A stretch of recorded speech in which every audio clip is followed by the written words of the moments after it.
अस्सलाम वालेकुम।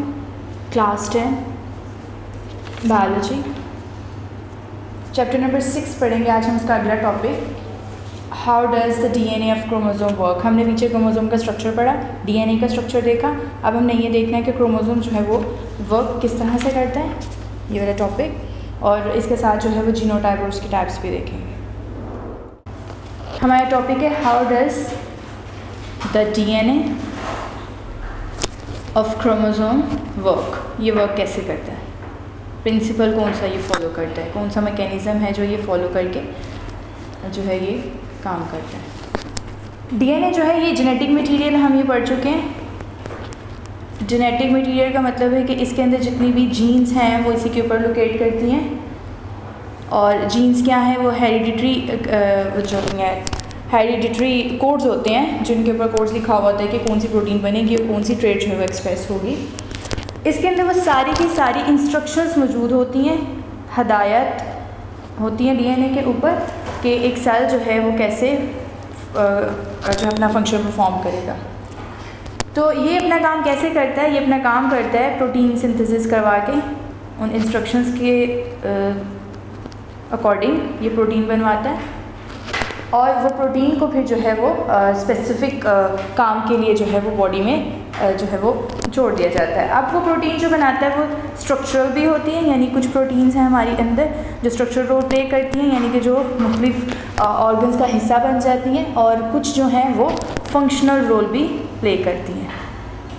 और जो फंक्शनल रोल प्ले करती हैं, जैसे कि एंजाइम्स के तौर पर, जितने भी एंजाइम्स हैं वो सारे प्रोटीन होते हैं नेचर में। और एंजाइम्स के बगैर जो है वो हमारी बॉडी का कोई भी फंक्शन जो है वो ठीक तरीके से परफॉर्म नहीं हो सकता। यानी कि यहाँ से हमें पता चलता है कि ये सब कुछ कितना ज़रूरी है। इसका मतलब ये हुआ कि जो कुछ भी सेल करता है वो सारा कुछ उसका डीएनए ही कंट्रोल करता है। तो यानी कि डीएनए ही है जो कि ऑर्गेनिज्म की खसूसियात को बनाता है। अब हमने यहाँ पे यही पढ़ना है कि ये प्रोटीन्स जो है वो किस तरह से बनाना जो है वो शुरू करता है। तो सबसे पहले क्या होता है, हमने देखा कि ये स्पेसिफ़िक प्रोटीन्स को बनवाता है। और वो जो स्पेसिफ़िक प्रोटीन्स होती हैं वो आगे से क्या करती हैं, एक्सप्रेस होती हैं। अब वो प्रोटीन्स बनवाता है, ये कैसे पता चलता है, डीएनए के ऊपर। डीएनए एक पॉलीन्यूक्लियोटाइड चेन है यूँ। अब यहाँ पे जो इसकी तरतीब है दोनों तरफ,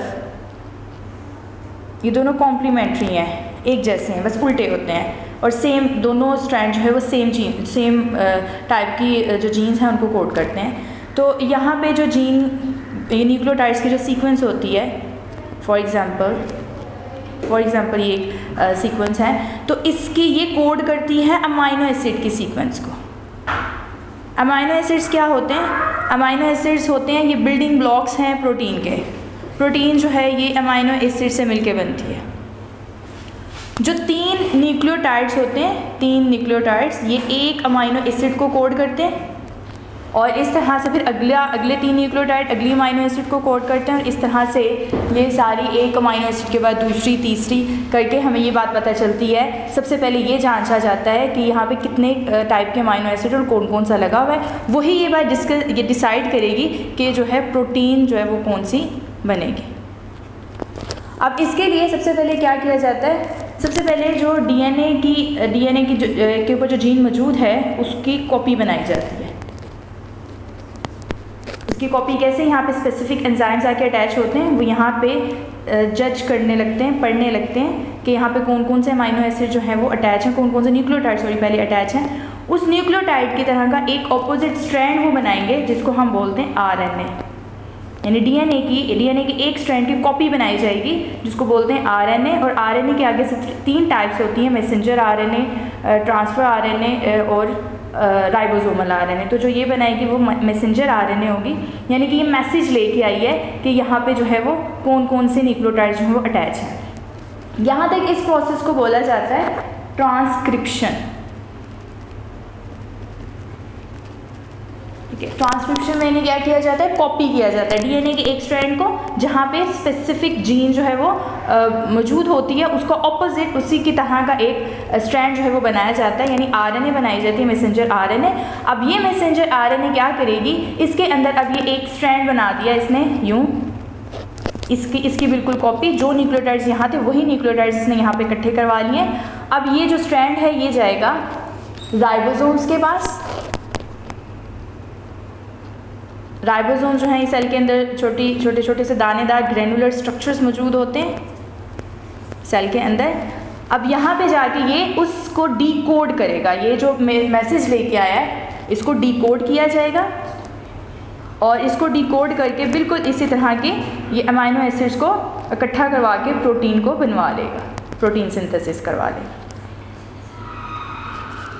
इस प्रोटीन ये जो प्रोटीन सिंथेसिस है, इसको जब ये प्रोटीन बन जाएगी तो फिर इसको इसकी स्पेसिफिक जगह पे जो है वो भेज दिया जाएगा। इस प्रोसेस को बोलते हैं ट्रांसलेशन, यानी उसने ट्रांसलेट कर दिया है, उसने ट्रांसलेट कर दिया है उसको, जो कि यहाँ पे ये मैसेज आया था मैसेंजर आरएनए के, इसको ट्रांसलेट करके तो उस तरह की प्रोटीन इसने बनवा दिया है। तो ये वाला जो पाथवे है इसको फॉलो करती है हमारा जो डीएनए है, हमारा सेल है, उसको फॉलो करके फिर वो ट्रेट को एक्सप्रेस करवाता है। यानी सबसे पहले डीएनए के ये दोनों जो स्ट्रैंड्स हैं इसके ऊपर जहाँ पे जीन लोकेट कर रही है उस जीन को कॉपी किया जाता है, उस जीन को कॉपी करके हम मैसेंजर आरएनए बनवाता है हमारा सेल। इस प्रोसेस को कहते हैं, जो कॉपी करने का प्रोसेस है जीन को, ट्रांसक्रिप्शन। फिर इस मैसेंजर आरएनए को लेके जाया जाता है राइबोसोम्स के पास और राइबोसोम जो है वो आगे से इसको डिकोड करके ट्रांसलेट करके बनवा देती हैं प्रोटीन स्पेसिफिक, और इसको बोलते हैं, इस प्रोसेस को बोलते हैं ट्रांसलेशन। अब जब ट्रांसलेशन हो जाती है फिर वो प्रोटीन जो है वो उसको उसकी स्पेसिफिक पार्ट पे भेज दिया जाता है और वहाँ पे जाके वो अपने आप को जो है वो एक्सप्रेस करवा देती है। जो पार्ट है डीएनए का जो कि ये स्पेसिफिक जीन को कोड कर रहा है, सॉरी न्यूक्लियोटाइड्स के सीक्वेंस को कोड कर रहा है, इसको बोलते हैं जीन। यानी कि ये एक जीन है जो एक ट्रेट को जो है वो कोड कर रही है। और डीएनए है जो हर क्रोमोसोम का, उसके ऊपर तकरीबन हज़ारों ऐसी जीन्स जो है वो पाई जाती हैं और क्रोमोसोम्स की तरह जीन भी पेयर में होती है। जैसे मैंने ये शुरू में ही बताया था कि ये दोनों स्ट्रैंड बिल्कुल सेम होते हैं लेकिन कॉम्प्लीमेंट्री होते हैं, उल्टे होते हैं, एक स्ट्रैंड सीधा और एक स्ट्रैंड उल्टा होता है यहाँ पे, लेकिन ये दोनों सेम टाइप की जीन्स को जो है वो कैरी करते हैं। और इसको होमोलोगस क्रोमोसोम्स, जिसके बारे में हमें पढ़ा था कि जो एक ही सेंट्रोमेयर पे दोनों क्रोमोसोम लोकेट करते हैं, बिल्कुल इसी तरह से डीएनए के भी जो दोनों स्ट्रैंड है वो इक्वली जो है वो उसको लेते हैं। जो पोजीशन होती है जीन की, स्पेसिफिक जीन की जो पोजीशन होती है डीएनए के ऊपर, उसको हम बोलते हैं लोकाई, या सिंगल जीन को बोलते हैं लोकस। ठीक, यानी position of the gene on the specific chromosome, यानी कि ये कौन से क्रोमोसोम के क्रोमोसोम हमारे पास 46 है, 23 पेयर्स में है, तो ये वाली जो जीन है ये कौन से वाले क्रोमोसोम के ऊपर किस जगह पे लोकेट कर रही है, वो उसकी जो है वो लोकाई कहलाएगी। क्योंकि हर जो क्रोमोसोम है वो इम्पॉर्टेंट है अपनी जीन्स के लिए, वो अलग अलग जीन्स को जो है वो कैरी करती हैं, क्योंकि सारी टोटल हमारे अंदर जितनी जीन्स पाई जाती हैं वो थाउजेंड्स की तादाद में। उसके बाद जो है आगे देखें तो हर इंडिविजुअल के पास जो है हर, इसका मतलब हुआ कि हर ट्रेड का एक पेयर मौजूद होता है। जितनी भी हमारे अंदर ट्रेड्स हैं हर सारी की सारी ट्रेड्स जो है वो पेयर में मौजूद होती हैं। तो ये जो पेयर फॉर्म है, पेयर में मौजूद होना ट्रेड का, इसको हम बोलते हैं एलील।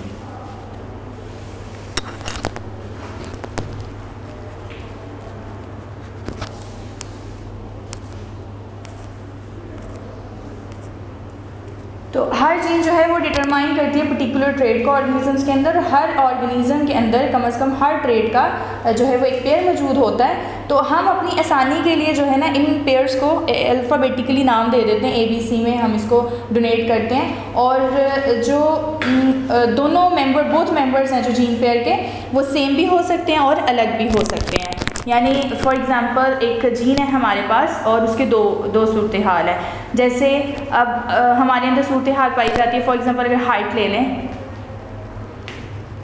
तो हाइट हमारे पास जो है वो लॉन्ग भी है और शॉर्ट भी है, लेकिन इसमें से जो डोमिनेंट है यानी कि जो सबसे ज़्यादा पाई जाती है और जो दूसरे के असर को छुपा लेती है, दो सूरत हाल हमारे अंदर पाई जाती हैं। एक ये है तो हम इसको जो लंबी हाइट है, टॉलनेस, इसको हम ए से डोनेट कर देते हैं और जो शॉर्टनेस इसको हम इससे डोनेट कर देते हैं। इसका मतलब हुआ कि एक ऑर्गेनिज्म के पास जो है वो 3 सूरत हाल पाई जा सकती हैं। एक इस सूरत में ये पाया जा सकता है, उसके पास एलील का पेयर, एक इस सूरत में पाया जा सकता है और एक इस सूरत में पाया जा सकता है। और इस सूरत में जब उसके पास टॉलनेस भी है और शॉर्टनेस दोनों की एलील मौजूद है, लेकिन वो ऑर्गेनिज्म क्या एक्सप्रेस करता है, क्या वो टॉल है या वो शॉर्ट है, तो वो बता देगा हमें कि ये चीज़ डोमिनेंट है और ये रिसेसिव, यानी कि अगर ये दोनों इकट्ठे पाए जाएंगे तो एक दूसरे को छुपा लेगा, वो दूसरे के असर को जाहिर नहीं होने देगा। तो अगर यहाँ पे वो ऑर्गेनिज्म टॉल निकलता है तो इसका मतलब है कि जो टॉलनेस है ये इस स्पीसी की, इस ऑर्गेनिज्म के अंदर ये डोमिनेंट है, जिसने शॉर्टनेस को के असर को छुपा दिया, उसको एक्सप्रेस नहीं होने दिया। और अगर ये शॉर्ट होता है तो इसका मतलब है कि शॉर्टनेस इसके अंदर डोमिनेंट है और इसने टॉलनेस को एक्सप्रेस जो है वो नहीं होने दिया। तो इस तरह की जो अल्टरनेट फॉर्म होती है जीन्स की, उसको हम बोलते हैं एलील। और उसके बाद अब हमें थोड़ा बहुत अंदाज़ा होने लग गया इस चीज़ का कि होता क्या है कि क्रोमोसोम के ऊपर यहाँ पे होमोलोगस क्रोमोसोम है। अब इसके अंदर फॉर एग्ज़ाम्पल ये दोनों पाई जाती हैं, टॉलनेस भी है और शॉर्टनेस भी है, और ये जो है हो जाता है मियोसिस के दौरान डिवाइड हो जाते हैं क्रोमोसोम, और इसका दोनों पेयर अलग अलग गेमीट के अंदर जो है वो एंटर हो जाते हैं। अब ये कौन सा पेयर वहाँ लेके गया है वो ही एक्सप्रेस करेगा कि अगला जो जानदार है, जो ऑफस्प्रिंग बनने लगा है, वो कौन से कैरेक्टरिस्टिक्स को जो है वो आगे लेके चलेगा, या उसके अंदर कौन सी कैरेक्टरिस्टिक्स हैं जो पाई जाएंगी। तो इस तरह से इसीलिए ऐसा होता है कि अक्सर अगर पेरेंट्स जो है उनमें टॉलनेस पाई जाती है लेकिन आगे से जो ऑफस्प्रिंग्स हैं वो शॉर्टनेस उनमें पाई जाती है, तो इसका मतलब ये हुआ कि उनके जो पेरेंट्स थे वो इस फॉर्म में थे, इस अल्टरनेट फॉर्म में थे, जिसके अंदर दोनों चांसेस मौजूद थे। और अब कौन से गेमीट ने फर्टिलाइज़ किया था उनके अंदर, उसी ने आगे से ये बात डिसाइड करवाई कि अगला जो चाइल्ड है वो शॉर्ट होगा या टॉल होगा। तो इस तरह से जो है जाइगोट में गेमीट जो है वो यूनाइट करते हैं। उसके बाद जीनोटाइप आती है और उसके टाइप्स।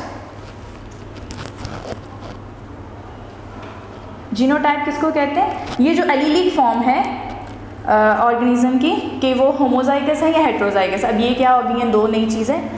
मैंने बोला कि 3 किस्म की हमारे पास चांसेस आते हैं। एक ये कि दोनों डोमिनेंट हों, दोनों रिसेसिव हों, या डोमिनेंट रिसेसिव दोनों रिलेशनशिप जो है यहाँ पे पाए जाते हैं। तो ये वाली जो दोनों हैं जिसमें दोनों सेम टाइप की जीन्स मौजूद हैं एलील के अंदर, तो इसको बोलते हैं होमोजाइगस।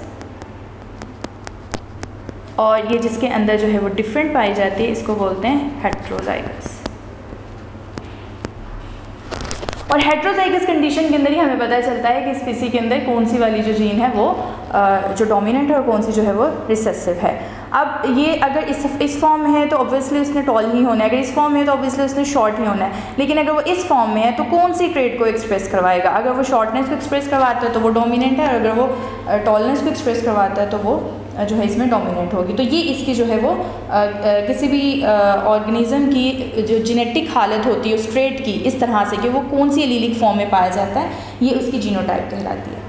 जिसकी एक मिसाल है हमारे पास एल्बाइनिज्म। एल्बाइनिज्म या आपने इसे देखा होगा अपने इर्द गिर्द कि ये वो वाले ऐसे चाइल्ड देखे होंगे ऐसे जिनका कलर पिगमेंट ना गायब होता है, उनका कलर एक्स्ट्रा वाइट होता है, स्किन का colour reddish and white colour का। उनके अंदर जो उनकी स्किन पिगमेंटेशन होती है वो नहीं होती, एब्सेंट होता है। तो उनको एक डिजीज़ होती है जिसका नाम है एल्बाइनिज्म। उसमें भी हम एक एग्जांपल को लेट करते हैं, हमें कैसे पता चलता है। यानी अगर फॉर एग्जांपल हमारे अंदर जो नॉर्मल पिगमेंटेशन है वो डोमिनेंट है, वो ए से डोनेट हो रही है, और जो हमारे अंदर एल्बाइनिज्म की है वो उसको हम इससे डोनेट करते हैं क्योंकि वो रिसेसिव ट्रेट है। अगर एक जानदार इस सूरत में पाया जाता है वो नॉर्मल है, अगर एक जानदार इस सूरत में पाया जाता है तो भी वो नॉर्मल पिगमेंटेशन है, लेकिन अगर वो इस हालत में पाया जाता है तो वो एल्बाइनिज्म का शिकार हो जाता है और उसका जो कलर पिगमेंट है, स्किन का कलर नॉर्मल है वो नहीं होता बल्कि एबनॉर्मल उसको फेस करना पड़ता है। तो ये एक टाइप है हमारे पास। तो इस तरह की हालत को ये जानना कि ट्रेट हमारी कौन सी शक्ल में पाई जाती है उसको जो है वो जीनोटाइप बोलते हैं। उसके बाद जीनोटाइप आगे आपकी बुक के अंदर होमोजाइगस हेट्रोजाइगस के बाद डोमिनेंट और रिसेसिव की डेफिनेशन लिखी है। इसके बारे में हम डिस्कस कर चुके हैं पहले भी कि वो वाली ट्रेट जो अपने आप को एक्सप्रेस करवाती है वो डोमिनेंट है, जो दूसरे के असर को छुपा लेती है वो जो है क्या कहलाती है, रिसेसिव कहलाती है। उसके बाद फिनोटाइप की डेफिनेशन आती है। तो फिनोटाइप जो है वो हमारे अंदर जो ट्रेट की फ़िज़िकल हालत है वो जो है फिनोटाइप कहलाती है। यानी कि अब हमारे अंदर ये थी एक ये वाली जेनेटिक मेकअप पाया जाता था तो ये नॉर्मल है, तो ये इसकी जीनोटाइप है, और ये इसकी फिनोटाइप है। ये वाला जेनेटिक मेकअप था तो भी वो नॉर्मल था, उसका स्किन कलर तो ये इसकी जीनोटाइप है उस ट्रेट की और ये उसकी फिनोटाइप है। जब ये वाली इस हालत में अगर जीन पाई जा रही थी तो वो उसको एल्बाइनिज़म था, उसका स्किन कलर नॉर्मल पिगमेंटेशन जो है वो गायब थी। तो इस हालत में इसको ये इसकी फिनोटाइप है और ये इसकी जो है वो जीनोटाइप। तो ये यहाँ तक था हमारा टॉपिक। अगला हमारे मेंडल्स के लॉ ऑफ इनहेरिटेंस। अब हम नेक्स्ट चैप्टर नंबर 6 का हमारा नेक्स्ट टॉपिक है Mendel's law of inheritance. Mendel's के लॉ हमने पढ़ने इनहेरिटेंस के। हमने चैप्टर के स्टार्ट में पढ़ा था कि हमारा यहाँ पे मेन कंसर्न होगा कि हमने मेंडल के थ्योरीज के बारे में पढ़ना, उसके लॉज पढ़ने हमने यहाँ पे कि उसने हमें किस तरह से इनहेरिटेंस के बारे में बताया था, विरासत के बारे में, क्योंकि वो उसी की जो है डिस्कवरीज़ हैं जिसकी वजह से आज हमें ये बात पता चली है कि ये मैकेनिज़्म कौन सा है जिसको इनहेरिटेंस में फॉलो किया जाता है, जैसे चाइल्ड से पेरेंट्स से जो है वो चाइल्ड में कैरेक्टरिस्टिक्स जो है वो मुंतकिल होती हैं। तो मेंडल जो था ये एक प्रीस्ट था, एक पादरी था, ऑस्ट्रिया के अंदर, ऑस्ट्रिया में रहता था और इसने जो है वो हमें बुनियाद फ्राहम की जेनेटिक्स के असूल बताए थे। इसने मेंडल ने ये बताया था कि कुछ ख़ास किस्म के फैक्टर्स होते हैं, कुछ स्पेशल फैक्टर्स हैं ऑर्गेनिज़म के अंदर जो उसकी इस पैटर्न को कंट्रोल करते हैं, जो उसकी ट्रेड्स को कंट्रोल करते हैं और वो इस बात के जो है वो ज़िम्मेदार होते हैं कि कौन सी ट्रेड जो है वो एक्सप्रेस होगी और नेक्स्ट जनरेशन में मुंतकिल होगी। तो आज हमें पता है उसके बारे में, जो नाम दे दिया गया उसको कि वो स्पेशल फैक्टर जो है वो जीन्स हैं, जिनके बारे में हम पीछे भी चैप्टर के स्टार्ट से हम पढ़ते आ रहे हैं। मेंडल ने बहुत ज़्यादा तजुर्बात से अपनी बात को वाज़ेह किया था और हम इसके काम को इसलिए मानते हैं, इसलिए सराहते हैं क्योंकि इसने ना सिर्फ हमें ज़ुबानी कलामी बात बताई थी बल्कि एक्सपेरिमेंट्स करके उसके रिज़ल्ट को स्टैटिस्टिकली मैथ्स के असूलों के साथ आपको प्रॉपर रीडिंग दी थी और वो रीडिंग जो है वो इसकी तकरीबन आज भी हम एक्सपेरिमेंट्स करते हैं तो सही साबित होती है काफ़ी हद तक। कुछ उसमें निकली थी चीज़ें ऐसी जो एक्सेप्शनल केसेस हैं, जो बाद में पता चला कि मेंडल इन चीज़ों को क्लियर नहीं कर पाया था, लेकिन ज़्यादातर चीज़ों के बारे में वो हमें बता गया था। मेंडल ने पी प्लांट क्यों चुना था उसने उसकी रीज़न्स भी बताई थी। सबसे पहली रीज़न ये थी कि जो प्लांट आप जो ऑर्गेनिज़म्स यानी कि प्लांट ही जो भी ऑर्गेनिज़म आप इनहेरिटेंस के एक्सपेरिमेंट के लिए चूज़ करते हैं उसमें पहला फीचर ये होना चाहिए कि उसके अंदर डिफरेंट ट्रेड्स पाई जानी चाहिए, मतलब एक से ज़्यादा करैक्टरिस्टिक्स, एक से ज़्यादा ट्रेड्स होनी चाहिए स्टडी के लिए। दूसरी बात और इसके अंदर पी प्लांट के अंदर हमें काफ़ी ज़्यादा मिलती हैं इसकी ट्रेड्स, उसके बारे में हम अभी डिस्कस करते हैं। दूसरी चीज़ ये कि ऑर्गेनिज़म जो हैं उसके अंदर कंट्रास्टिंग ट्रेड्स होनी चाहिए। कंट्रास्टिंग ट्रेड्स का मतलब है कि ऑपोजिट ट्रेड्स होनी चाहिए, यानी कि अगर उसके अंदर शॉर्टनेस है तो उसके अंदर टॉलनेस भी होनी चाहिए, अगर वो राउंड है तो उसके अंदर रिंकलनेस भी पाई जानी चाहिए, यानी उसके अंदर ऑपोजिट ट्रेड्स जो हैं वो होनी चाहिए।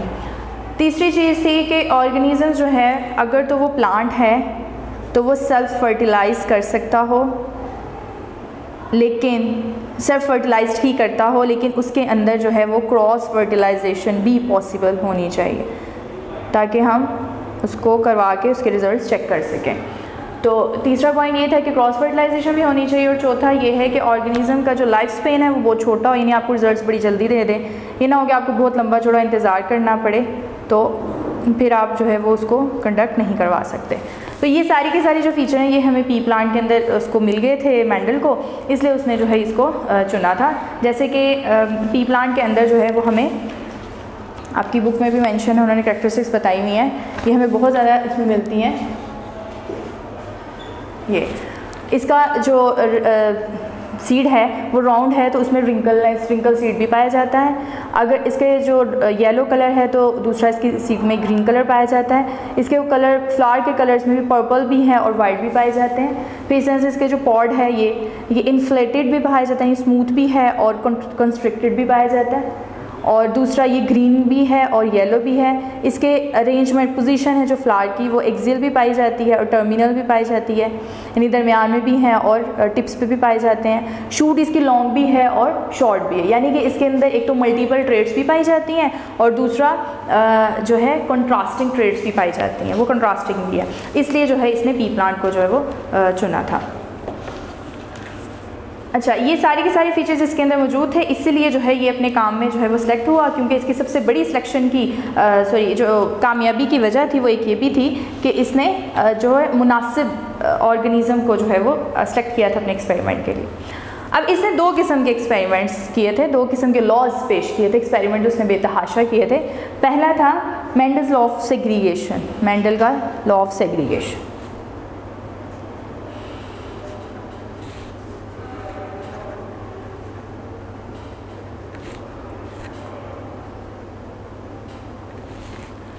मेंडल ने इनहेरिटेंस इसमें जो पहला एक्सपेरिमेंट किया था उसके अंदर इसने एक ही ट्रेट को लिया था, सिंगल ट्रेट को स्टडी किया था, सिंगल ट्रेट को, यानी एक एक ट्रेट करके इसने एक्सपेरिमेंट करवाए थे। और जो सबसे पहले इसने लिया था वो सीड शेप ली थी, जैसे कि हमने देखा सीड शेप इसके अंदर दो हैं, एक राउंड है और एक रिंकल पाई जाती है। और ऐसा क्रॉस जो कि सिर्फ सिंगल ट्रेट के साथ किया जाए उसको बोलते हैं हम monohybrid cross. Mono mean single one, monohybrid cross कहते हैं उसको, जिसके अंदर सिर्फ सिंगल ट्रेट को स्टडी किया जाता है। अब इसने जो क्रॉस करवाया था तो मेंडल ने ट्रू ब्रीडिंग ऑर्गेनिज्म को सिलेक्ट किया था। ट्रू ब्रीडिंग का क्या मतलब है? मतलब कि राउंड और मुकम्मल जेनेटिकली भी डोमिनेंट होमोजाइगस इसने सेलेक्ट किए थे। दो प्लांट इसने सेलेक्ट किए, एक कुछ दो किस्म के प्लांट इसने सेलेक्ट किए, ट्रू ब्रीडिंग सेलेक्ट किए थे। True breeding round and true breeding wrinkle, मतलब अगर राउंड था तो वो इस हालत में था होमोजाइगस कंडीशन में, और रिंकल था तो इस हालत में था, इसको बोलते हैं ट्रू ब्रीडिंग। तो जब उसने ये करवाया ट्रू ब्रीडिंग प्लांट को आपस में, तो जितने भी रिजल्ट उसके नेक्स्ट जनरेशन में आए थे वो सारे के सारे राउंड थे, क्योंकि इन्होंने जब आपस में क्रॉस करवाया इसका तो ये सारे के सारे हेट्रोजाइगस कंडीशन में यूँ निकले थे। और चूंकि इसके अंदर जो यहाँ से जितने भी ऑर्गेनिज्म थे सारे के सारे राउंड निकले थे, तो हमें ये बात पता चल गई कि इसके अंदर जो डोमिनेंट ट्रेट है वो राउंड है और जो रिंकल्ड है वो रिसेसिव है। ठीक है, क्योंकि हेट्रोजाइगस कंडीशन में ही वो किस चीज़ को एक्सप्रेस करवाता है, वहीं से हमें पता चलता है कि इस स्पीसी की जो है डोमिनेंट ट्रेट कौन सी है और रिसेसिव ट्रेट कौन सी है। उसके बाद नेक्स्ट उसने इन्हीं को आपस में इसने आपस में जो है सेल्फ फर्टिलाइज़ करवाया। और जब इसने इसको सेल्फ फर्टिलाइज़ करवाया तो इसके पास जो सीड्स आए थे उसकी तादाद इसने बताई है कि 7,324 सीड्स थे इसके पास टोटल, और उसमें से 5,474 जो थे वो राउंड आए थे और 1,850 जो है वो इसके पास रिंकल्ड आए थे। और इसको आप डिवाइड करें तो ये 3:1 जो है वो हमारे पास इसकी निकलती है वैल्यू। तो करके देखते हैं कैसे आया था, यानी इसको आप मल्टीप्लाई करें, अगर ये वाला गैमेट R और इस R के साथ, तो हमारे पास ये बनता है गैमेट। उसके बाद इसी को नेक्स्ट गैमेट के साथ अगर कर लेते हैं, क्योंकि इसने तो मियोसिस होकर ये डिवाइड हो जाता है, ये अलग है ये अलग है, यानी कि यहाँ पे हमारे पास दो चांसेस मौजूद है गैमेट्स को, यहाँ पे दो चांसेस मौजूद है। तो हम चांस चेक कर रहे हैं, प्रोबेबिलिटी चेक कर रहे हैं कि क्या आ सकती है।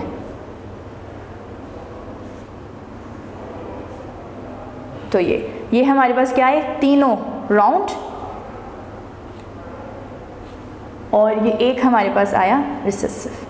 तो इस तरह से हमारे पास 3:1 जो है ये वैल्यू निकलती है अगर मोनोहाइब्रिड क्रॉस, यानी कि जो उसके चांसेस थे कि प्रोबेबिलिटी ऑर्गेनिज्म की क्या निकलेगी अगर ऐसे पेरेंट्स होंगे तो ये वो बताना चाह रहा है। अब इसमें ये जो फर्स्ट होते हैं ट्रू ब्रीडिंग जो उसने लिए थे, इनको बोलते हैं पेरेंटल जनरेशन, पी जनरेशन। और ये जितने भी निकले थे हमारे पास first generation, that is the first filial generation या फर्स्ट फॉलिकल जनरेशन।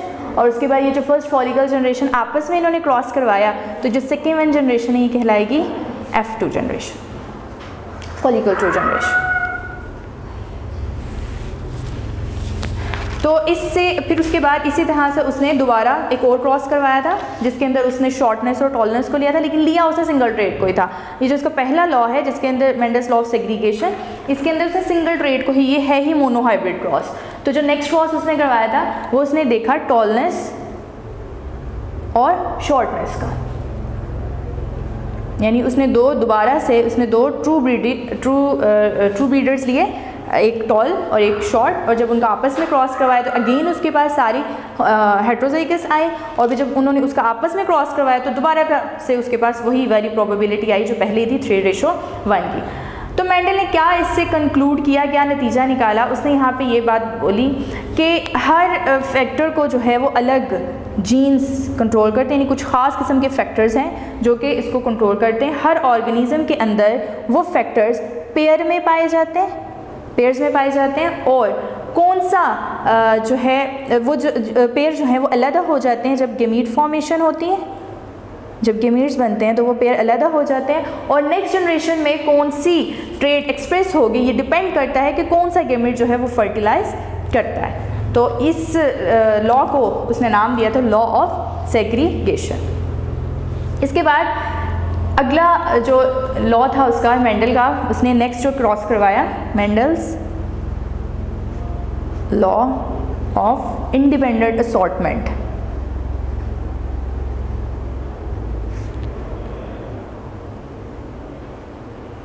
अब इस दफ़ा इसने डाईहाइब्रिड क्रॉस करवाया था, यानी अब इसने दो ट्रेड्स को इकट्ठा पढ़ा कि अगर दो ट्रेड्स का इकट्ठा क्रॉस करवाया कि अब क्या रिजल्ट्स आ सकते हैं, अगर ऐसा हो तो क्या रिजल्ट्स आएंगे। तो इस तरह के क्रॉस को हम डाईहाइब्रिड क्रॉस कहते हैं। इसके अंदर उसने दो ट्रेड्स ली थी, एक उसने सीड शेप ली और दूसरा उसने सीड कलर लिया। सीड शेप एक ट्रेड उसने पढ़ी और एक उसने सीड के कलर की पढ़ी। उसने दो सीड्स लिए जो कि वो थे ट्रू ब्रीडर से, यानी राउंड येलो इस तरह से, और इसका इसने क्रॉस करवाया रिंकल्ड ग्रीन से। जब इसका आपस में इसने क्रॉस करवाया यहाँ पे, तो हमारे पास जो रिज़ल्ट आया वो इस तरह से आया। इसका इस तरह से हमारे पास जो है वो इसका रिज़ल्ट आया, यानी कि ये सारे के सारे हमारे पास राउंड येलो आए। इसका मतलब हमें ये बात पता चल गई कि इसके अंदर जो राउंड है ये, और शेप राउंड जो हमें पहले भी हमने पिछले क्रॉस में देखी थी, और येलो कलर जो है ये इसमें डोमिनेंट है। ये दो चीज़ें, तो यहाँ से हमें रिसेसिव और डोमिनेंट का पता चला। फिर उसके बाद इसने इनके गेमिट्स बनवा के तो इन्हें आपस में क्रॉस करवाया। इस दफ़ा फिर इसने हमें ट्रू स्टैटिस्टिकल वैल्यू दी, और उसके मुताबिक इसने हमें बताया कि कितने कितने इसके पास टोटल सीड्स बने, उसमें से कितने सीड्स जो है वो जो आए थे। मतलब इन सीड्स को उसने प्लांट करवा दिया था, पौधे बनवाए, और उसके बाद उनको आपस में सेल्फ फर्टिलाइज़ करवाया, और जब सेल्फ फर्टिलाइज़ करके इसके बाद जो दोबारा रिज़ल्ट आया वो इस दफ़ा जो रिज़ल्ट आया था वो था 9:3:3। अभी वो क्रॉस हम करते हैं, ठीक है, ये रिज़ल्ट आया था। इसको एक्सप्रेस करने के लिए ना पुनेट स्क्वायर पे हम ड्रॉ करते हैं। पुनेट स्क्वायर क्या है? पुनेट स्क्वायर को सबसे पहले एक मैथमेटिशियन था जिसका नाम आरसी पुनेट था, उसके नाम पे इसको पुनेट स्क्वायर का नाम दिया है। इसमें हम प्रोबेबिलिटी चेक करते हैं गेमिट्स की। गेमिट्स को एक टेबल की फॉर्म में हम गेमिट्स बनवा के, तो उसको हम एक टेबल की फॉर्म में, तो फिर हम उसको मल्टीप्लाई करके आपस में उसकी प्रोबेबिलिटी को चेक करते हैं। अब हमारे पास यहाँ पे थे दो, एक ये और ये। अब इससे हमारे पास कौन कौन से गेमिट्स बन रहे हैं?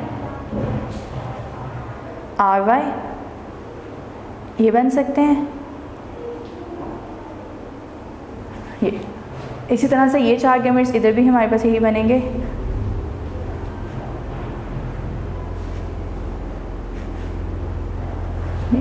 अब इन गेमिट्स को हमने आपस में चेक करना है, और इसको हम पुनेट स्क्वायर में ड्रॉ कर लेते हैं। ये इन्हीं को लिखेंगे यहाँ पे आर वाई, फिर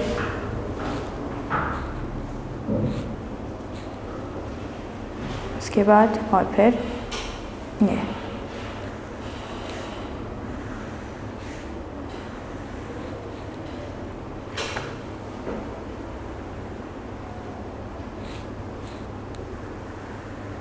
और ये वाले जो गेमिट्स हैं इनको इसके ऊपर यहाँ पे लिखेंगे।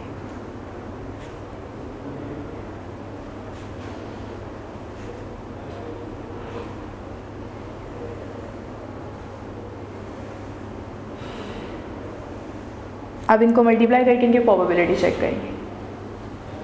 इन दोनों को करें, अगर ये दोनों आपस में फर्टिलाइज़ करते हैं तो ये चांस बनता है। इनको आपस में करें तो फिर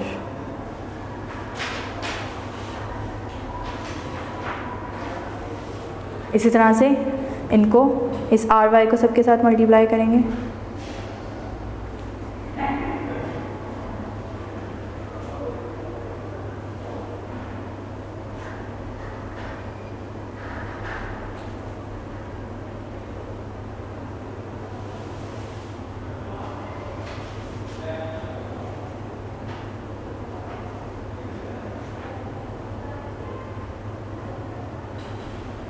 इसी तरह से लास्ट वन को।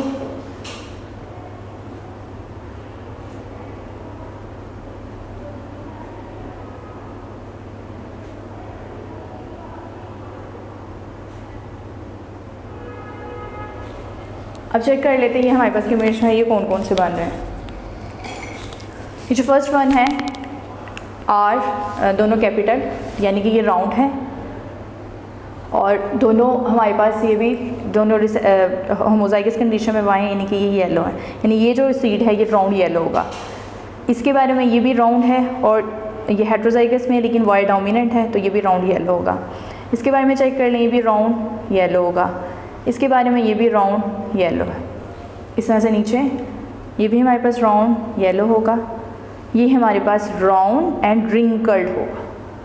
क्यों रिंकल्ड होगा? क्योंकि ये दोनों हमारे पास होमोजाइगस में है लेकिन रिसेसिव हालत में है।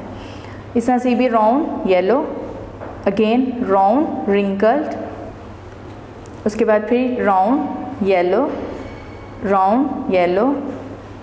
ग्रीन, क्योंकि अब ये कलर जो है हमारे पास रिसेसिव हालत में, ग्रीन येलो, इसके बाद नीचे round yellow, round green, wrinkled yellow and wrinkled green. तो हमारे पास जो है वो 4 किस्म के बन रहे हैं। एक हमारे पास बने राउंड येलो, फिर हमारे पास बने राउंड ग्रीन, फिर हमारे पास बन रहे wrinkled yellow and wrinkled green. और इनको आप ऊपर काउंट करें तो हमारे पास जो वैल्यूज़ बनी है उनमें से काउंट करें इनको, तो ये कितनी कितनी बन रही हैं। राउंड येलो पहले काउंट कर लेते हैं, 1 2 3 4 5 6 7 8 एंड 9। राउंड ग्रीन हमारे पास कितनी बन रही है, 1 2 एंड 3। रिंकल्ड येलो 1 1 2 3 और रिंकल ग्रीन हमारे पास जो है वो 1 बन रही है। तो ये हमारे पास जो है वो रेशो आ जाती है 9:3:3:1। क्या कंक्लूजन निकाला था उसने लॉ ऑफ इंडिपेंडेंट असॉर्टमेंट से? उसने ये बात पता चली हमें कि इससे कोई फ़र्क नहीं पड़ता, 2 किस्म की जीन्स आपस में इंटर रिलेट नहीं करती, अलग किस्म की जो अलग ट्रेड्स को कैरी करती हैं वो आपस में रिलेट नहीं करती। अब जैसे इसे कोई फ़र्क नहीं पड़ता कि अगर एक जानदार टॉल है तो उसका फॉर एग्जांपल स्किन टेक्सचर जो है वो ब्राइट वाइट जो है वो डोमिनेंट है, तो ज़रूरी नहीं कि उसका कलर भी वाइट हो, ठीक है, उसका कलर भी जो है वो नॉर्मल या डल हो सकता है। इस तरह से अगर किसी की हाइट शॉर्ट है तो ज़रूरी नहीं कि उसका कलर भी जो है वो डल होगा, यानी वो भी रिसेसिव होगी। यानी कि ये रिसेसिव और डोमिनेंट का जो रिलेशन है ये इंडिपेंडेंटली है, हर जीन अपने आप को अलग से कैरी करती है, कोई एक जीन किसी दूसरी जीन के ऊपर डिपेंड जो है वो बिल्कुल नहीं करती। तो ये इसका जो है वो दूसरी का हमारे पास रिज़ल्ट आया था। क्लास 10 चैप्टर नंबर 6 इनहेरिटेंस का नेक्स्ट टॉपिक पढ़ना आज हमने, codominance and incomplete dominance. Mendel के वर्क के बारे में, उसकी डिस्कवरी के बारे में हमने पढ़ा। जब मेंडल ने काम करना शुरू किया और उसका काम जब सामने आया तो उसके बाद जो मुख्तलिफ़ किस्म के साइंसदान थे उन्होंने भी इनहेरिटेंस के ऊपर काफ़ी ज़्यादा काम करना जो है वो शुरू कर दिया, डिस्कवरीज करनी शुरू की। तो उसके नतीजे में हमारे सामने कुछ और बातें आई कि मेंडल का जो काम था ना वो काफ़ी हद तक हमारे लिए एक स्टार्टिंग लाइन के तौर पे काम किया, तो उसने हमारे लिए कि हमारे लिए रास्ते खोल दिए थे, लेकिन बहुत ज़्यादा चीज़ें ऐसी थी जो उसमें एक्सप्लेन नहीं वो कर पाया था। तो उसमें जैसे फॉर एग्ज़ाम्पल इनमें से एक चीज़ ये थी कि एक ट्रेड को हमें बाद में पता चला कि कुछ ट्रेड्स ऐसी हैं जिनको एक से ज़्यादा जीन्स भी कंट्रोल करती हैं, यानी कि वो कलेक्टिवली काम करके उसके ऊपर जो है वो असरअंदाज होती हैं। इसी तरह से कुछ एलील्स ऐसी हैं जिनके अंदर पेयर फार्म में तो वो पाई जाती हैं, लेकिन एक से ज़्यादा एलील्स उनकी पाई जाती हैं और उनके अंदर जो है ये डोमिनेंट और रिसेसिव वाला रिलेशनशिप जो है ये काफ़ी हद तक वो हमारे सामने वो काम नहीं कर रहा। उनमें से 2 सूरत हाल हमारे सामने आई थी जिनको हम यहाँ पे डिस्कस करेंगे। एक है codominance and incomplete dominance, codominance क्या है? अब इसमें ये होता था कि जो अलील हैं उसके जितने भी पेयर हैं वो अपने आप को इंडिपेंडेंटली अलील के जितने भी जो वो थे जीन्स के उसके पार्ट्स वो अपने आप को इंडिपेंडेंटली एक्सप्रेस करवा रहे थे, यानी उसके अंदर कोई डोमिनेंट और कोई जो रिसेसिव है वो नहीं था। इसमें जब वो होमोजाइगस कंडीशन में पाया जाता था तब तो वो सिंगल ट्रेट को ही एक्सप्रेस करवा रहा है, लेकिन जब वो हेट्रोजाइगस कंडीशन में वो अलील्स पाई जाती हैं तो वो दोनों की दोनों अपने आप को एक्सप्रेस करवाती हैं। इसमें एक एग्जांपल है कोडोमिनेंस की, जैसे हमारा ब्लड ग्रुप, हमारा जो ABO ब्लड ग्रुप सिस्टम है उसके अंदर हमारे अंदर जो ब्लड ग्रुप को कंट्रोल करती है उसके लिए हमारे अंदर जीन पाई जाती है I। ये इसके ऊपर जो है वो 3 किस्म की जीन्स हैं, एक IA, IB और सिर्फ शॉर्ट I। ये 3 किस्म की जीन्स है जो कंट्रोल करती हैं। अगर इस हालत में जीन पाई जाती है तो ये एक एंटीजन बनवाती है A और हमारा ब्लड ग्रुप जो है वो भी A होता है। अगर ये इस हालत में है तो ये एक एंटीजन बनवाएगी B और हमारा जो ब्लड ग्रुप है वो भी B होगा। और अगर ये इस हालत में पाई जाती है तो ये कोई एंटीजन नहीं बनवाती, नो एंटीजन, और हमारा ब्लड ग्रुप है O, 0, जिसको हम O कहते हैं। अब होता क्या है कि अगर ये हर एक की अलग अलग जो है वो अलीली हमारे पास पेयर हैं, अगर तो ये इस हालत में दोनों पाए जाते हैं, यहाँ पे जो हमारे पास ये I है ये हमारे पास रिसेसिव है लेकिन A और B दोनों हमारे पास डोमिनेंट है। अगर तो ये इस हालत में पाई जाती है या ये इस हालत में पाई जाती है तो ये ब्लड ग्रुप A है, ब्लड ग्रुप A। इसी तरह से इस हालत में अगर पाई जाती है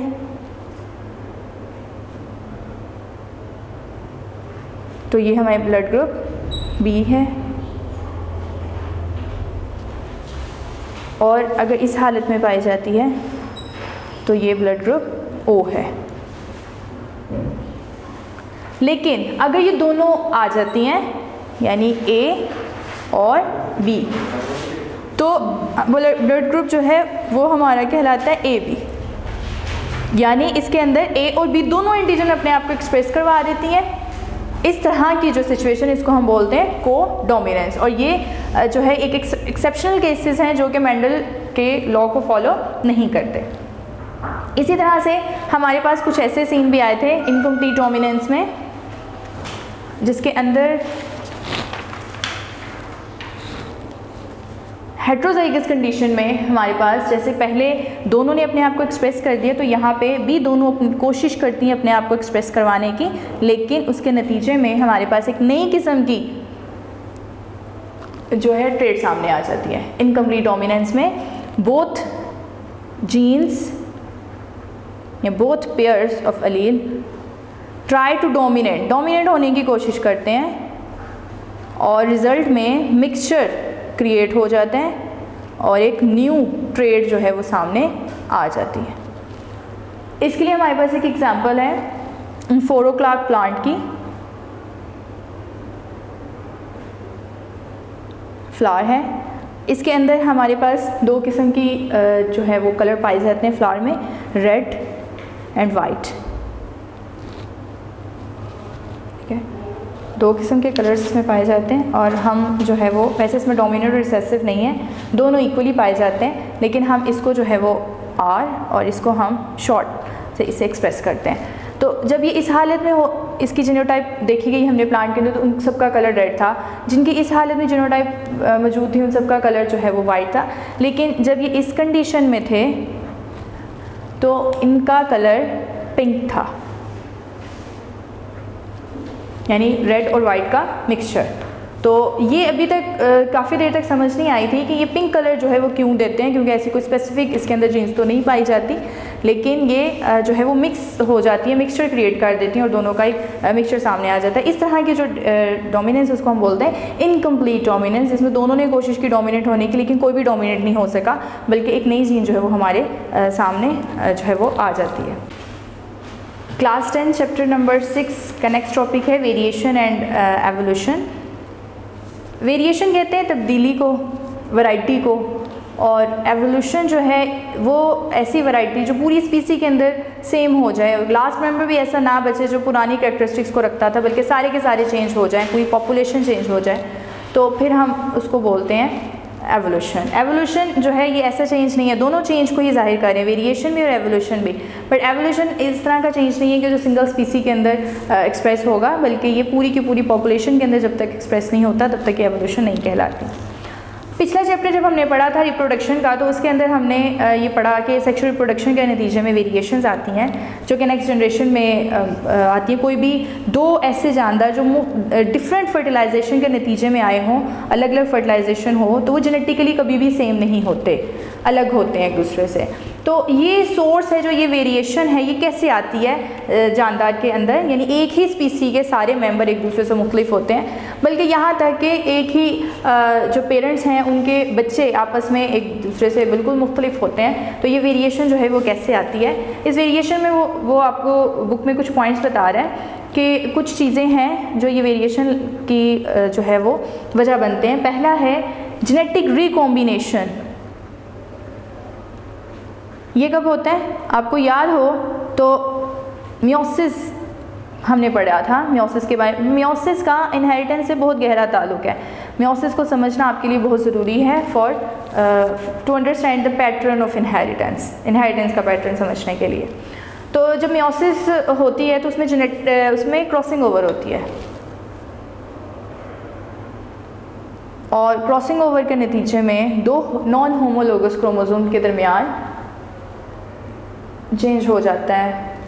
दो नॉन होमोलोगस क्रोमोसोम्स के जो दरमियान में जेनेटिक मटेरियल है वो चेंज होता है, इंटरचेंज होता है, जिससे जितने भी आगे से गेमीट्स बनते हैं वो सारे के सारे पेरेंट से डिफरेंट होते हैं। तो एक ये वजह बनती है उसकी वेरिएशन की जो आगे जनरेशन में आती है, इसलिए उस पेरेंट्स के जितने भी गेमीट्स बनते हैं उसके नतीजे में जितने भी जानदार ऑफस्प्रिंग्स पैदा होते हैं वो सारे के सारे एक दूसरे से मुख्तलिफ होते हैं। दूसरा है म्यूटेशन। म्यूटेशन का क्या मतलब है, that is a change in DNA. और ये जो क्रॉसिंग ओवर है ये भी म्यूटेशन ही है, क्योंकि इसमें भी क्रोमोसोम जो है वो चेंज हो जाते हैं, रिप्लेस हो जाते हैं, और क्रोमोसोम डीएनए ही है, वो डीएनए से मिलके बना हुआ है। तो म्यूटेशन की भी एक वजह बनती है, लेकिन म्यूटेशन जो है वो सिर्फ मियोसिस के नतीजे में नहीं आती, वो अक्सर बाद में भी कुछ फैक्टर्स उसके ऊपर अमल कर सकते हैं। तो म्यूटेशन भी एक वजह बनती है वेरिएशन की। फिर उसके बाद है फर्टिलाइजेशन के दौरान।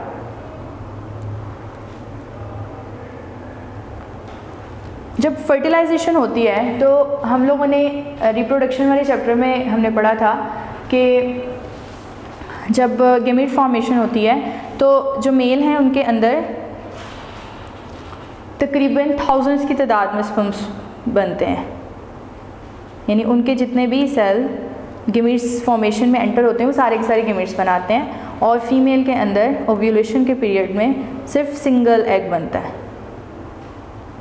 तो ये जो स्ट्रगल है एक सिंगल एग को फर्टिलाइज करने की थाउजेंड्स ऑफ स्पर्म्स के दरमियान, ये भी एक चांस बनता है वेरिएशन का। इससे भी ये भी वेरिएशन को सामने लाती है, क्योंकि वो जितने भी स्पर्म्स हैं वो सारे के सारे डिफरेंट होते हैं एक दूसरे से, और सिर्फ सिंगल एग को उन्होंने फर्टिलाइज करना होता है, तो इससे भी वेरिएशन आती है। और फोर्थ वन है जीन फ्लो,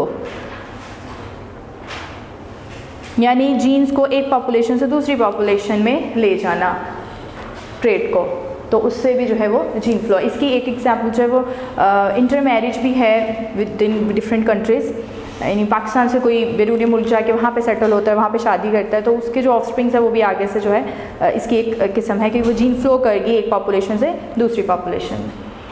अब ये जो वेरिएशन आती हैं, ये जितनी भी हम लोगों ने पढ़ी कि जो इन सारी चीज़ों के नतीजे में ये वेरिएशंस पैदा होती हैं, ये वेरिएशन दो तरह की होती हैं। एक है डिसकॉन्टीन्यूस वेरिएशन, और दूसरी है कॉन्टीन्यूस वेरिएशन। डिसकॉन्टीन्यूस वेरिएशन वो वाली वेरिएशन होती हैं जो फिक्स होती हैं, जिनको आप इजीली ऑब्जर्व कर सकते हैं, ऑब्जर्वेबल होती हैं। जैसे फॉर एग्जांपल ब्लड ग्रुप है, तो हमें पता है कि ब्लड ग्रुप जो है वो ए है, बी है, ए बी है या ओ है, इसके अलावा कोई चौथी कैटेगरी जो है वो इसमें नहीं पाई जा सकती। तो ये वाली जो है इस तरह की जो वेरिएशंस हो उसको हम बोलते हैं डिस्कॉन्टिन्यूटी, जो कि फिक्स होती है एक पॉपुलेशन के अंदर। हम उसके डिस्टिंक्ट फीचर्स बड़ी आसानी से बता सकते हैं कि या तो ये हो सकता है या ये वाली हो सकती है। जैसे हमने पी प्लांट के अंदर भी देखा, तो हमने देखा या राउंड है या रिंकल्ड है, कलर भी या पर्पल है उनके फ्लावर्स का तो या वाइट है, विद इन इंटरमीडिएट कोई और स्टेज नहीं है। तो इस तरह की वेरिएशन को हम डिसकॉन्टिन्यूस कहते हैं, जो कॉन्टिन्यू नहीं करती, मुसलसल नहीं चलती।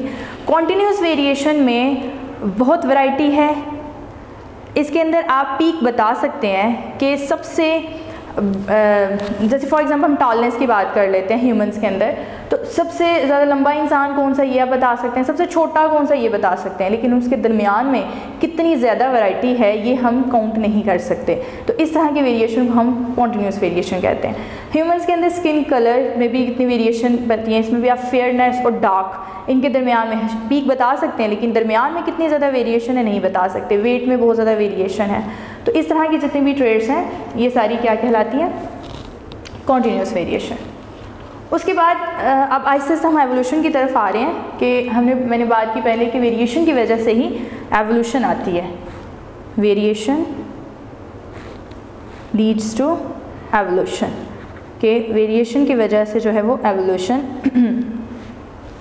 आती है। अब अगर ये वेरिएशंस जो पैदा हो रही हैं और ये वेरिएशंस आगे चलती जाती हैं, लेकिन पिछले वाले जितने भी जानदार हैं वो ख़त्म हो जाने, जाहिर सी बात है इस दुनिया में हर चीज़ फ़ानी है, वो स्पीसी के पुराने मेंबर ख़त्म हो जाते हैं और वो जो फेवरेबल करैक्टरिस्टिक्स होती हैं जो उसको इन्वायरमेंट में रहने में मदद दे रही हैं, वो करैक्टरिस्टिक्स आगे मुंतकिल होती जाती हैं और पिछले सारे मेंबर ख़त्म हो जाते हैं। तो फिर हम उसको बोलते हैं कि ये जो है वो एवोल्यूशन है। एवोल्यूशनरी चेंजेस जो होते हैं ये भी इनहेरिटेबल होते हैं, विरासती होते हैं, एक नस्ल से दूसरी नस्ल में मुंतकिल होते हैं। और एक सिंगल इंडिविजुअल स्पीसी की कोई सिंगल मेंबर आपको ऐसा पता चल गया कि ये बाकियों से अलग है, तो दैट इज़ नॉट एवोल्यूशन, वो एवोल्यूशन नहीं होगी जब तक कि वो चेंज पूरी स्पीसी में पूरी पॉपुलेशन में जो है वो कॉमन नहीं हो जाता, तब तक वो एवोल्यूशन नहीं होती।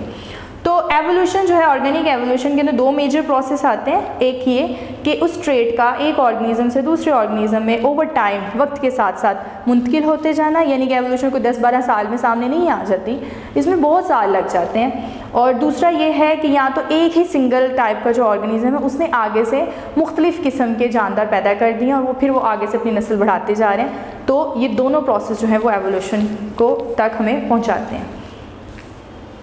अब जो स्टडी है एवोल्यूशन की एंसेस्ट्री, इससे हमें क्या हेल्प मिलती है, हमें हमारे एंसेस्टर्स जानने में भी इसमें हेल्प मिलती है, हमारे आबाओ-अजदाद। यानी साइंस जो है ना वो ज़्यादातर एवोल्यूशन को मानती है। हम ये मानते हैं कि हम जैसे आज हैं हम वैसे नहीं थे। हमारे इस दुनिया के अंदर पहले छोटे मोटे जानदार आना शुरू हुए, फिर उनके अंदर तब्दीलियाँ पैदा होना शुरू हुई और आज हम जो ह्यूमंस हैं वो कॉम्प्लेक्स हद तक हैं। जैसे आपने बात सुनी होगी ना, कहते हैं कि इंसान पहले बंदर होते थे, वो असल में जितने साल पहले पहला इंसान कोई 600 मिलियन ईयर्स अगो पहला इंसान जो है वो इनको मिले हैं एंसेस्टर्स फॉसिल्स, जिससे ये बात का अंदाज़ा लगा सके कि पहला ह्यूमन जो है वो हमें तब मिला था और उसकी जो करैक्टरिस्टिक्स थी वो उनसे मिलती थी, यानी कि उनके अंदर कोई एवोल्यूशन ऐसी पैदा हुई कि आगे से जो वो हम बनना शुरू हो गए थे। तो लेकिन इसके अलावा कुछ एंटी एवोल्यूशनरी आइडियाज़ भी हैं। कुछ लोग जो हैं वो इसके ख़िलाफ़ भी बयान देते हैं। उनका कहना ये है कि इस दुनिया में हम जैसे हैं वैसे के वैसे ही थे, कुछ हज़ारों साल पहले इस दुनिया में हम आए हैं, लेकिन जो जानदार जैसा आज है वैसे ही वो हज़ारों साल पहले भी पाया जाता था। इसको एंटी एवोल्यूशनरी आइडिया कहते हैं, यानी कि वो एवोल्यूशन के ख़िलाफ़ हैं। और ये मजहबी पॉइंट ऑफ व्यू है कि जैसे हमारा मजहब भी है वो भी इसी को मानते हैं कि एवोल्यूशन नहीं हुई, हम जैसे हैं हम वैसे ही थे, लेकिन साइंस जो है वो एवोल्यूशन को मानती है। अब इस तरह की थ्योरी को, जिसमें एंटी एवोल्यूशनरी आइडियाज़ होते हैं, इसको हम बोलते हैं थ्योरी ऑफ स्पेशल क्रिएशन, यानी कि जो इंसान जो जानदार जैसा था वो आज भी वैसे का वैसे ही पाया जाता है, उसके अंदर कोई तब्दीली नहीं आई। ये स्पेशल थे और स्पेशल ही हैं, स्पेशल क्रिएशन। दूसरा चार्ल्स डार्विन, इसका एवोल्यूशन में बहुत बड़ा किरदार है, जो हमें ये आइडिया दे के गया था मेंडल के बाद इनहेरिटेंस में, क्योंकि एवोल्यूशन से हमें इनहेरिटेंस को पढ़ने में मदद मिली थी, या ये कह सकते हैं कि इनहेरिटेंस को पढ़ते पढ़ते हम एवोल्यूशन तक पहुँचे हैं। चार्ल्स डार्विन था, इसने एक अपना सफ़र शुरू किया था, ये 1809 से 1882 तक रहा था और इसने अपना सफ़र किया था बहरी जहाज़ का। His majesty ship HMS 5 year का इसका सफ़र था। इसने तकरीबन वो 1831 में शुरू किया था और 1836 तक से पहले ये वापस नहीं आया था। और इस सफ़र में इसने बड़ी कीन ऑब्जर्वेशन की थी, बहुत ज़्यादा, और इसने एक एक चीज़ लिखी है, अपनी बुक लिखी थी इसने द ओरिजिन ऑफ स्पीसी के ऊपर। ओरिजिन ऑफ स्पीसी पे इसकी किताब है जो शाया हुई थी और आज भी मौजूद है। और इसके अंदर इसने अपनी जितनी जो कुछ इसने वहाँ पे देखा, जो कुछ भी इसने ऑब्ज़र्व किया, वो सब कुछ एक एक चीज़ को इसने लिखा था। और तकरीबन 38 में इसने अपना काम जो है वो बताना शुरू किया था, शाया करना शुरू किया था। और उस किताब में ना इसने असल में वहाँ पे जाके ना ऐसे ऐसे जानदार देखे, ऐसे परिंदे, ऐसे पौधे जो इसने पहले नहीं देखे थे। तो इसका ये हैरान हुआ पहले इस बात पे कि यहाँ पे कैसे आए। फिर जैसे जैसे ये पढ़ता गया, 5 साल की इसकी ऑब्जर्वेशन थी, तो इसने ये बात बताई थी कि असल में वो कहीं से उगते हुए वहाँ पहुँचे और उसके बाद वहाँ की जो एनवायरनमेंट थी उसने उनके ऊपर असर डाला और उसको चेंज कर दिया। ठीक है, यानी कि उनके अंदर इसने जो है वो तब्दीलियाँ, वेरिएशन ले आया जिसकी वजह से वो चेंज हो गए। लेकिन ये वही परिंदे हैं जिनकी किस्में जो है वो हमें हमारे इलाकों में भी मिलती हैं। तो उसके इस वर्ड से, और ये तो एक एग्जांपल है छोटी सी, इस तरह की बहुत ज़्यादा एग्जांपल, बहुत ज़्यादा चीज़ें इसकी बुक में शामिल हैं जिसकी वजह से इसने हमें एवोल्यूशन की तरफ जो है वो किया था। तो ये जो है वो हमारा टॉपिक है और उसके बाद मैकेनिज़्म है जो एवोल्यूशन का, वो हम इंशाल्लाह नेक्स्ट पढ़ेंगे।